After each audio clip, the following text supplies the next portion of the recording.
भाभी जरा मेरा टिफिन दे दो, कॉलेज के लिए लेट हो रही हूँ। ये ले बेटी तेरा टिफिन। तभी रमन भी वहां आ जाता है। माँ, तुम अकेले ही सारा काम क्यों कर रही हो?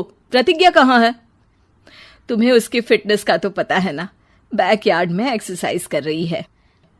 फिटनेस और एक्सरसाइज वगैरह ठीक है, लेकिन उसे घर के काम में तुम्हारी मदद भी तो करनी चाहिए।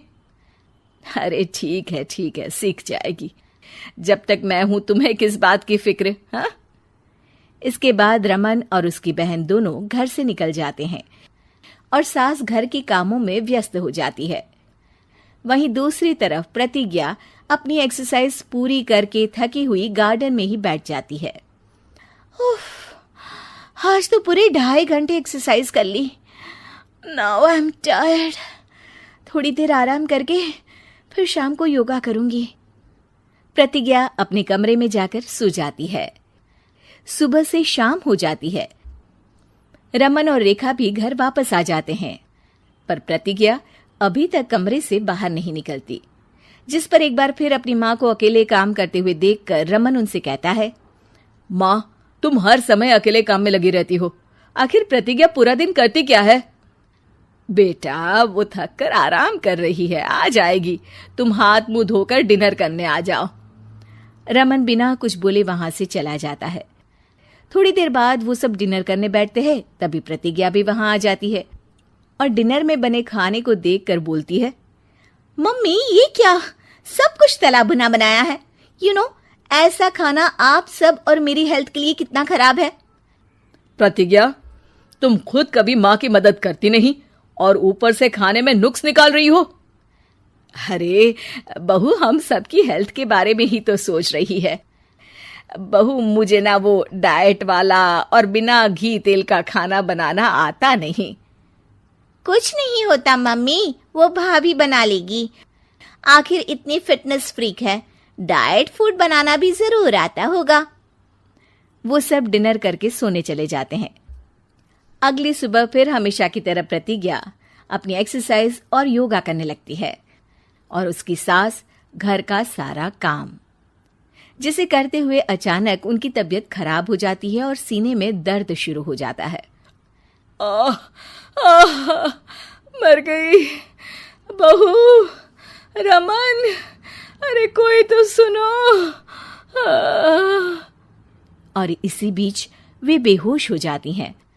सास की आवाज सुनकर प्रतिज्ञा और उसका पति भागते हुए रसोई में आते हैं, जिसके बाद उन्हें लेकर अस्पताल जाते हैं। डॉक्टर प्रतिभा की सास का चेकअप करके कहते हैं, अरे इनका कोलेस्ट्रॉल लेवल तो बहुत हाई है और दिल भी कमजोर होता जा रहा है।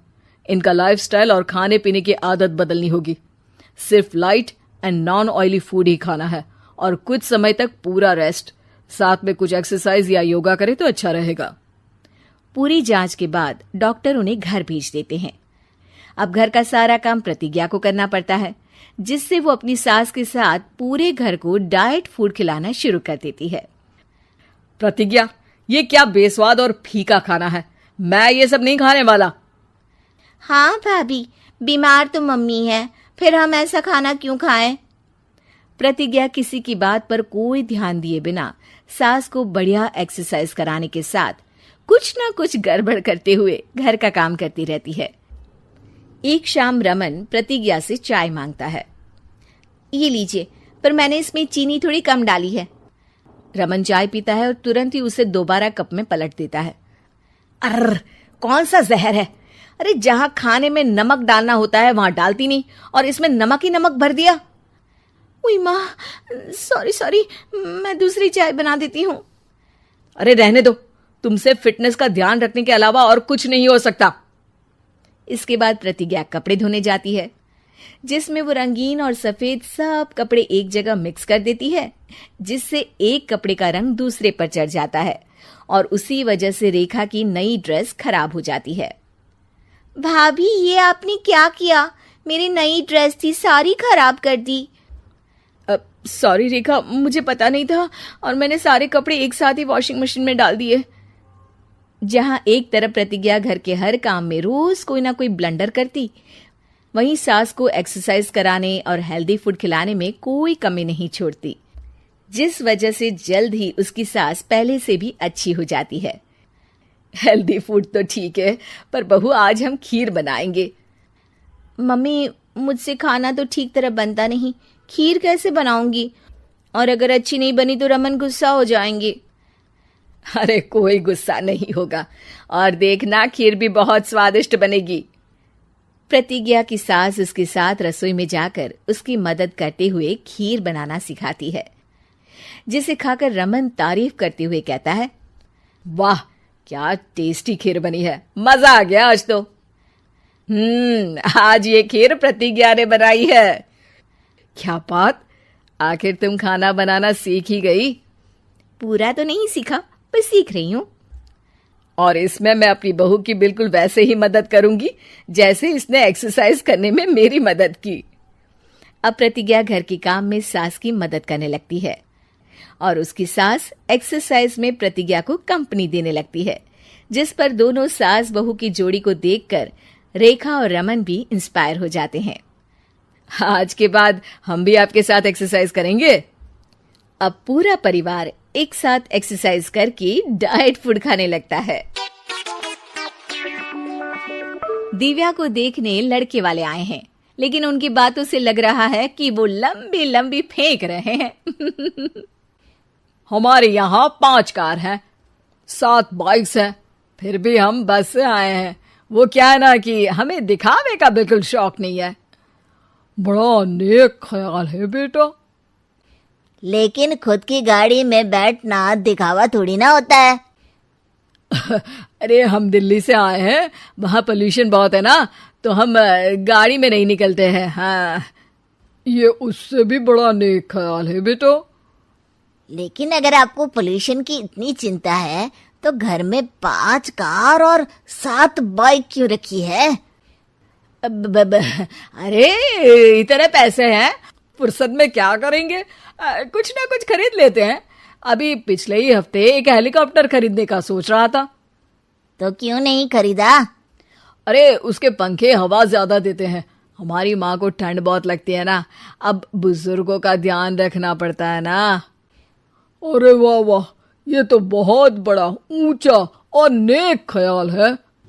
हम कैसे मान ले कि ये लोग झूठ नहीं बोल रहे हैं? अरे हमारा परिवार झूठ नहीं बोलता।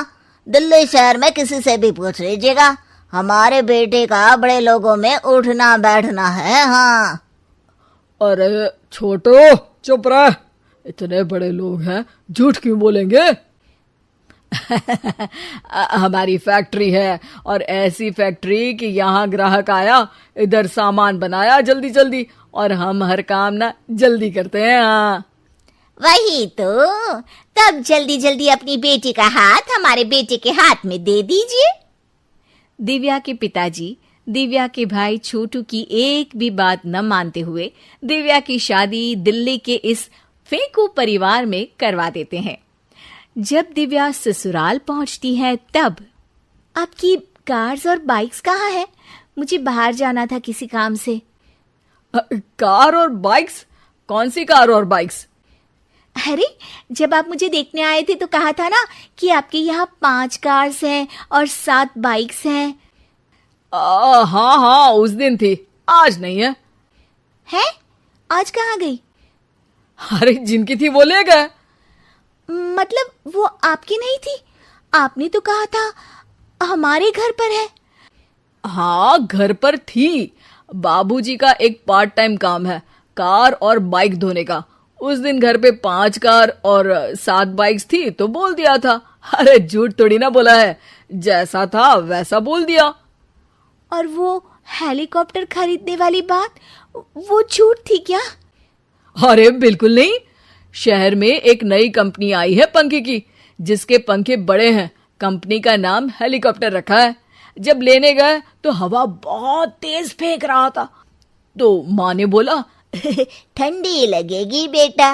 वैसे भी दिल्ली में ठंड ज्यादा होती है ना। झूठ कहाँ बोला मैंने, जैसा था वैसा बोल दिया।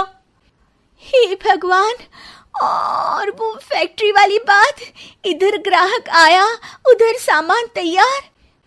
अरे वो भी तो बिल्कुल सही है। मेरा ना पानी पूरी का ठेला है, इधर ग्राहक आता है उधर पानी पूरी बना देता हूँ। अरे झूठ कहा बोला, जैसा था वैसा बोल दिया। हे राम, मेरे तो कर्म फूट गए। आपने तो कहा था कि आप लोगों का बड़े लोगों में उठना बैठना है। अरे है तो, पहले मैं बहुत बड़े लोगों के यहाँ नौकर था। जब भी कोई गलती करता तो वो मुझसे उठक बैठक लगवा देते। हो गया ना बड़े लोगों में उठना बैठना। दिव्या अपने साथ हुए धोखे पर रोने लगती है और ठान लेती है कि वो ससुराल वालों को लाइन पर लाकर ही रहेगी और उनकी ये झूठ बोलने वाली आदत छुड़वा कर रहेगी। आप लोग खाने में क्या लेंगे? करेला खा लूंगा। अरे मुझे तो टिंडे खाने हैं। कद्दू खाऊंगा। अच्छी बात है, खाने के टेबल पर मिलते हैं। शाम को जब सब खाने के टेबल पर मिलते हैं तो सब देखते हैं कि टेबल पर प्लेट्स में एक पूरा और कच्चा कद्दू रखा है, कच्चा करेला रखा है और कच्चे टिंडे भी रखे हैं। बहू, ये सब क्या है? ससुर जी के लिए करेले, आपके लिए टिंडे और श्रवण जी के लिए कद्दू। अरे वो तो दिख रहा है, लेकिन ये पकाया क्यों नहीं है? आप लोगों ने पकाने को तो नहीं कहा था, बस मैंने पूछा था क्या खाएंगे तो आपने ये कहा था कि करेले, टिंडे और कद्दू खाने वाले हैं। ये क्या मजाक है दिव्या, तुम झूठ बोल रही हो। अरे मजाक कहाँ है, आपने कहा कद्दू खाएंगे तो खाइए, ऐसे थोड़ी ना कहा था कि पका हुआ खाएंगे। और वो आप क्या कहते हैं, जैसा था वैसा बोल दिया। झूठ कहाँ बोला मैंने? दिव्या की बात सुनकर समझकर सब शर्मिंदा हो जाते हैं और उन्हें अपने किए और झूठ बोलने की आदत पर पछतावा होता है।